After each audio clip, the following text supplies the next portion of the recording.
Hey.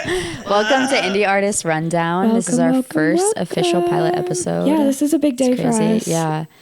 I'm Ali. I'm Liza. And basically on this show, we're going to be discussing a lot about indie artists and indie music, kind of a lot of success stories, and how to learn from failure. Yeah, how to learn from failure. A lot of highlights on some Belmont artists as well. Yes, got a plug, you know. Yeah, absolutely. We are Belmont students, so we are students. It's natural. We are a section of the Vinyl Press podcast. Yep. We're happy to be here on this comfy wumpy couch. Yeah, absolutely. All right, so we're gonna jump right into it. Today's topic is a classic, one you've never heard before. Never heard before. The influence of social media on indie artists. Let's go. I'm Liza Hill. I'm Ali. And we're gonna blow your brains up. We're gonna fucking kill you.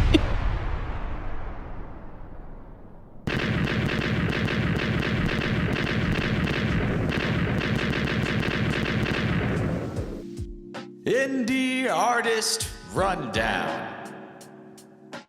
So we just kind of wanted to point out a couple people that we think are excelling, people that we could learn from, and then pull from some people that we know. Yeah, maybe even. I think honestly, like TikTok, I'm an Instagram reeler, so I'm mainly on that.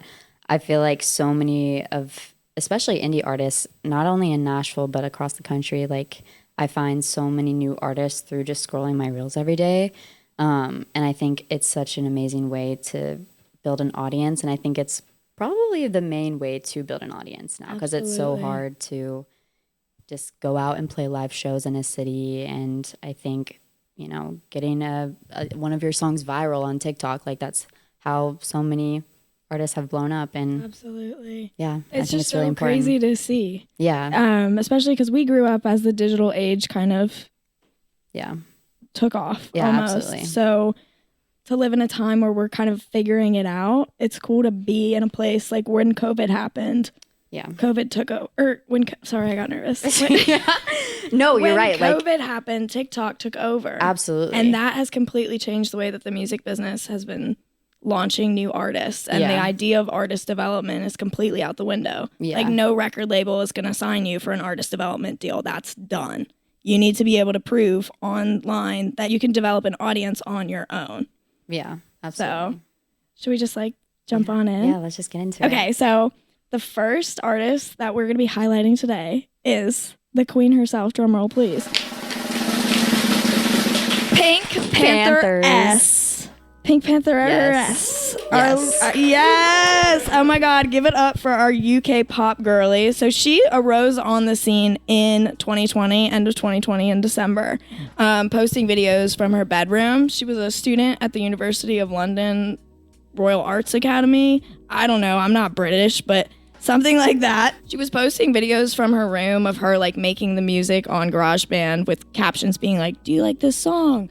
Date blank posting my song until somebody notices." And eventually one of her songs, I think it was Break It Off, caught viral attention and blew up. Then she kept following that, and within 6 months was signed to a major record label with Elektra Records. Yeah. That is insane. No, I remember being it super quick. I think I first listened to her in 2020 during COVID. Yes. And her music just reminded me of something that someone would make in their bedroom. So it was very kind of sign of the times a little bit. It's so good. But I think that since then she's just really been able to keep up with her audience growing and been able to kind of expand on her music. Well, it's so interesting to see when I think of TikTok, half the time I'm thinking of songs that PinkPatheress made. Yeah. That's insane because this girl is a genius. Shout out to you, PinkPatheress. You're awesome. Her dad was a statistics professor, right? So she was able to realize what a tool she had with TikTok and started to create her music for the algorithm. So instead of trying to push her content on people, being go stream my song, she's like, I wrote this hook today. What do you guys think? Mm-hmm. A big part of it's all the teasing. It's the teasing. You know, it's I might release this. If you like it. If you like it, what do you guys think of this? It's that audience interaction that's absolutely really important. And that is so important across all boards. Oh, and her like physical image is also so cool as well. I Yeah. feel like she's bringing back that early 2000s vibe. 100%. And I feel like in like during 2020 and I feel like in the past 5 years it's only gotten more popular, like the Y2K aesthetic.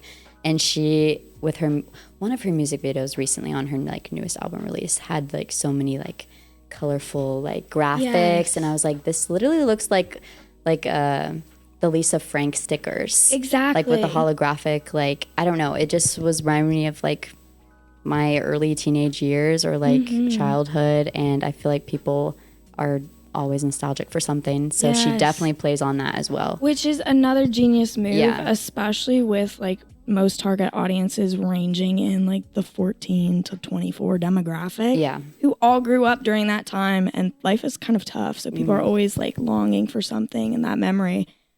It's just, I love Yeah, her. I know. I love her too. I love her Like, too. because like I feel connected Yeah. to, like, I know what her influences are because I grew up with the same influences. Like, that's crazy. Yeah. And like I see her physical like brand appearance and I'm like, whoa, that reminds me of Hannah Montana a little bit. Yes. Yeah. Like the long hair and like just the way she does the little like crop top shirts with Yes. the graphics and like the skinny jeans. Like, It's just so and her like tooth fun. gems. Like, You know what it is? She's who I wanted to be when I was a little kid. Yeah. That's what it is. Like, that's a pop star in my head. How? yeah, she cool. really is. She does have that pop star image. But she's also very like still laid back. I feel Yes. like maybe that's just the style of her music and that's why I think that. But like, I feel like she, like you said, she's still kind of a more like tangible figure Yeah. a little bit like in the TikTok scene just because like if like have you seen her like Nardwar interview? Yes. Oh my gosh, that's she's so one funny. of my favorite interviews Yes. with her. That's so funny. And I also love Nardwar, but He's insane. Yeah. I love it. I know. No, but hold up. I had an idea. It's going to come back. it's almost there. Okay, yes, her branding identity, like that idea of like the way that her sounds and her image work together. I think it's because it's authentic. She's Yeah. not trying to be anybody that she's not, and that's huge. Like Yeah. on social media, if you are trying to be somebody you are not, it will show because people see through that. Yeah, and there's a big difference between having like one viral moment or one viral song versus actually like building on that virality. I don't know how to say that word. Me neither. But like basically building on a bunch of viral videos that you've had Yeah. and cultivating an audience from that. Like, I mean, there's been so many like one-hit wonders in Absolutely. the age of the internet, and especially now on TikTok, there's like millions of one-hit wonders all the time. And I think like she really stands out in my mind of someone who built on the consistency of posting and the consistency of her image. And I think that's what's kind of unique about her. And like, that's why a lot of figures like her like get that success because they Absolutely. build on it. It's So, like if you give the people what they want, yeah. they will come back. Yeah. If you feed the people 3 times a week, Yeah. they'll show up Yeah. 3 times a week. Yeah. Like, wait, what is her legal name? Do you know? Nobody knows. I feel like someone on Reddit knows. I feel like. Somebody out there knows. But like that conversation starter, Yeah. that's everything. A stage name is everything. A stage name is everything. Yes. So Yes, absolutely. bring your best. You know what? I've never actually thought of that before, that I don't know her like legal Yeah. name. But that's the appeal. Exactly. Even though it's like it doesn't clock it in my brain that that's not her legal name, it still like draws me to her even more. Absolutely. You're like, wait, what is this? Yeah. Couple features that make PinkPatheress special in her content strategy online is her use of creating tracks with the intention of them being used in user content, like making dances, challenges, Yeah. her sounds being used in trending audios. Genius. I know the songs. Yeah. That boy's a liar. Boy's a liar. You know? They always are. Okay. All right. We'll go into, I guess, the artist that I'm going to be talking about a little bit. I'm so excited for her. Yeah. I don't know. I feel like relatively she's known, but also I could be really biased because she just comes up on my feed all the time. Okay, perfect. But her name is Amelia Moore. Her Insta and TikTok handle is I Cry at Work. Immediately you'll notice her like super vibrant orange hair, micro bangs. Like she always does this really cool like vibrant eyeshadow moment. Her style is really cool too. It's like skater baggy clothes, like a lot of oversized jackets and tees.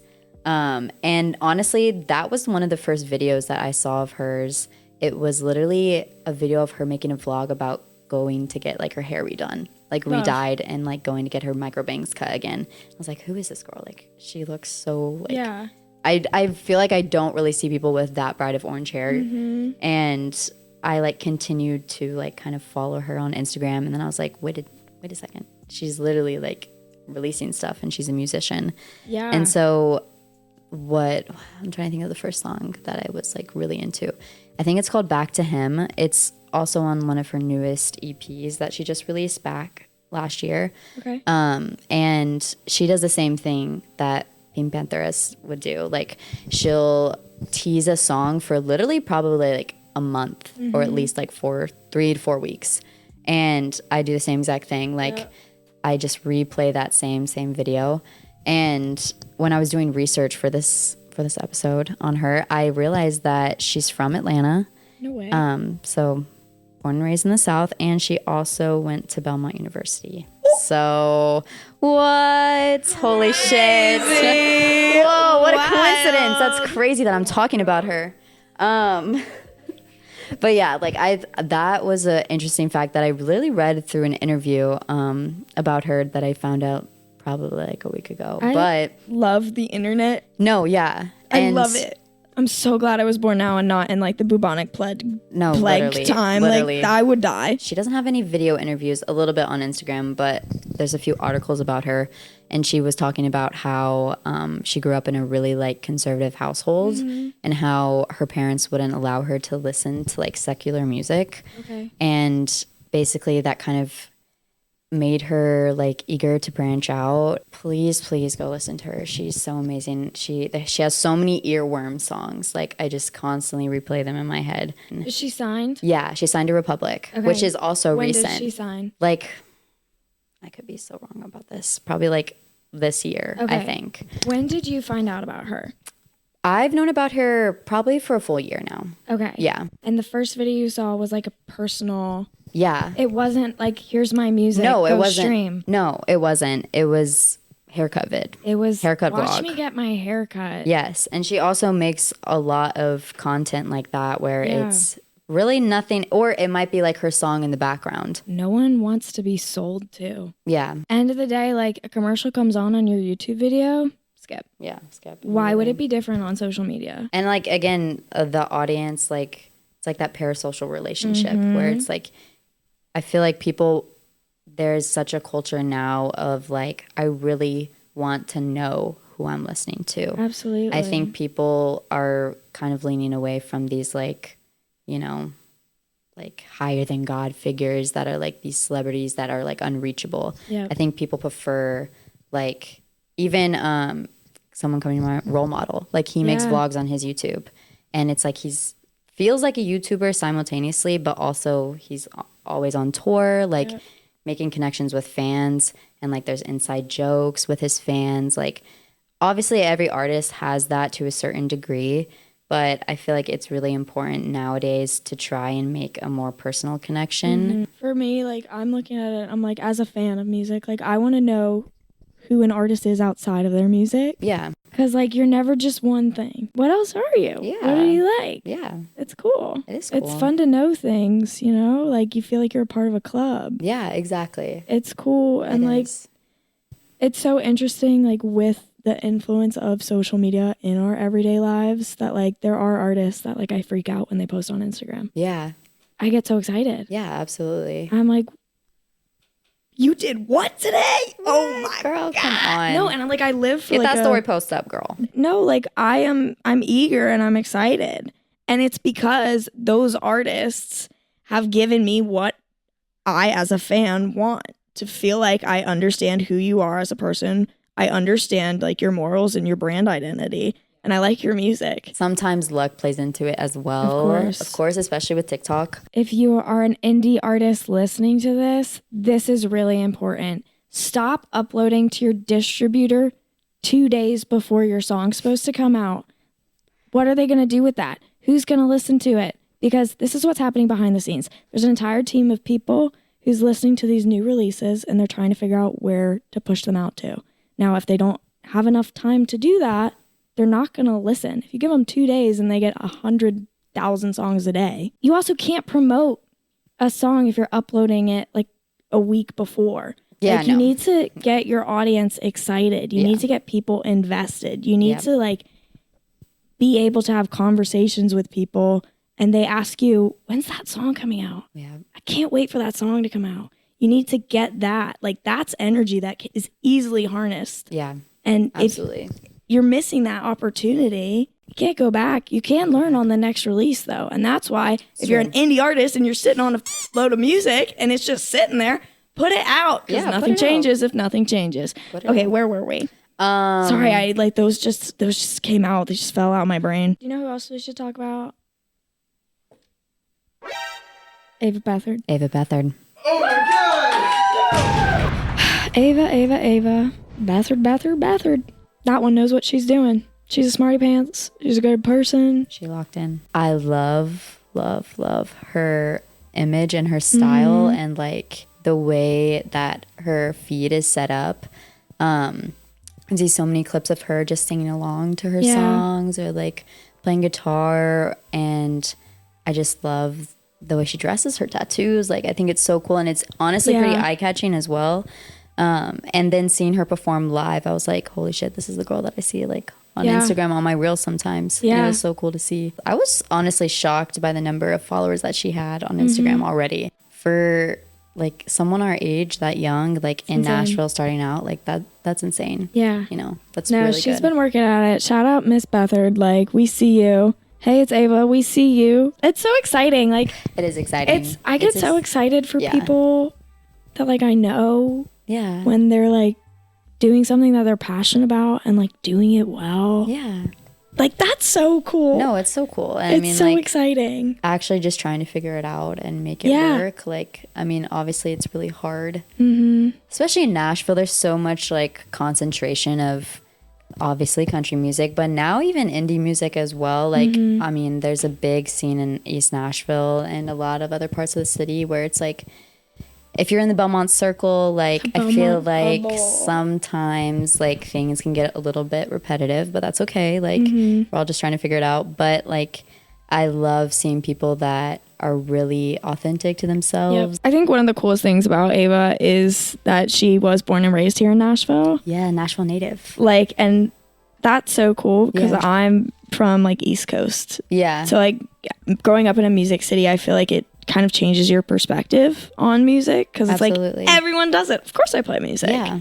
Like, that's so cool. And I think that that's definitely helped her in her career to like grow up in a place where music is so just prominent. Yeah. I mean, people literally move to Nashville to get signed and to do, just to make it as an artist. I feel like one of the like major things that I like, intersections that I can see for Ava and living in Nashville and growing up here is the lyricism. Yeah. Because lyricism in Nashville is everything. Like, I've been told before that I sound like I'm a Nashville writer because like I'm a freak about lyrics. And like Ava's lyrics is what makes her stand out. Yeah, absolutely. Like, they are so intimate and personal and honest and raw and real. Yes. And it's like, oh my God. Yeah, that's exactly what I experienced seeing her live. I mean, it was, obviously she had her full band with her, but there was one of the songs when it was a little bit more slower, and I wish I could remember the name, but she was just playing on her guitar and singing. And I mean, it's pretty rare that I'll go to like a student show or whatever and like really kind of hone in on the lyrics. But when she was singing and it just felt, I don't know, I felt like I could connect to it in some, I don't know why, but I really applaud her for that, because it's such a talent. It's sometimes hard to find, honestly. It is. Yeah. It is. And like, to be able to break down that barrier with a stranger, one. Yeah, I don't even know her. That's not talent. It's a gift. You know, like some things in life are just given. I think another thing is like she'll tell like stories behind her songs, or like sometimes like give like a brief insight into like her day or something like that, and it's just like super sweet. It shows if you're like, I'm making content because I feel like I have to, versus I'm making content because it's fun. I'm getting a call. Oh my God, what? Hello? Hey, Vinyl Press. It's Ava Beathard. Oh my God, it's Ava. Wait. While we have you on, can we ask you a few questions? Yeah, of course. First one coming at you. How did your online identity come about? My online identity came kind of from YouTube. I started on YouTube as I was 12 years old, and I made a YouTube channel, and I had a ukulele, and I would just post covers. I eventually started posting original songs. I also eventually got a guitar, and posted covers as well as original songs. And then I made a SoundCloud, and I would post songs on there. It was just very voice memo style. As I got older, I kind of wanted to divert from the YouTube game and just focus on being an artist. So in high school, I put out my first song, Firefly Lullabies, on streaming platforms, and then since then went to Belmont, and I've just been doing the artist thing ever since. My turn. Ava. Do you like making content online? Yes, I've had an Instagram since I was 9, so I was always posting stuff, and I still am always posting stuff. I love to be annoying on the internet. And I think it's just really fun to just be yourself, post whatever you want. That's kind of the approach I take with my content. So yeah. Whoa, so awesome. Third question coming at you. Why do you think that users and listeners resonate with your content and music? I think that my music and my content as a whole is very relatable. I am very DIY. And because I am DIY, I do everything myself, so it's kind of more digestible, I guess. And also I feel like the stuff I write about, it's all things that have actually happened to me and things that are current in my life. So I think people probably relate to a lot of what I write about. Ava, that was so insightful. Thank you so much for those words of wisdom. What does your process look like when you're creating online content, when you're in a release period? But also, what does it look like when you're not in a release period? So when I'm in a release period, I usually have content that I make surrounding the single or project, whatever it is I'm putting out. So that means photo shoot, video shoot, and I'm usually making my profile photo a photo that goes along with that, and then posting content that goes along with it, as well as just even me sitting in my room playing the song that's coming out, or this is something a part of the project. And then when I am not, but also when I am in the project period, I do post stuff that I just want to post, because I don't think it is that deep, and I think you can people also want to see what's going on in your life besides music, and I think it's important to have a balance between the really high definition photo shoot moments, as well as just your life and being a normal human being. As for when I'm not, I just kind of post whenever I want to post. I like to keep in a few music things, also just me playing songs in my room on my guitar and sharing stuff on my story, or I love making silly little TikToks, so that's always a must. Whoa, really cool story. Last question. Is there any advice that you would give to other artists trying to find success online? Yeah, absolutely. I would say just be very consistent in doing stuff and making your art, and also putting it out there, because you can make so much music and no one's ever going to hear it if you don't put it out there. So put stuff out there, be consistent with like posting, even if you don't really want to do it and you think it's cringy, just do it, because if you don't put anything out there at all, no one's ever going to see it, and it's going to be for nothing. Just share your stuff. Share stuff about your life. I think people want to hear it more than they don't.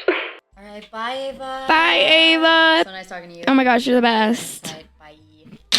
Guys, thank you so much for listening. If you are listening, this is our very first episode, so They're definitely listening. They have to be. yeah, I hope so. I hear them listening. If you don't listen to this one, at least the next one. But Yeah. this has been Indie Artist Rundown, and This has been so much fun. we're going to be talking about so many cool things on this podcast, so many different Belmont artists. So please keep tuning in. Yes, It'd be really much and appreciated.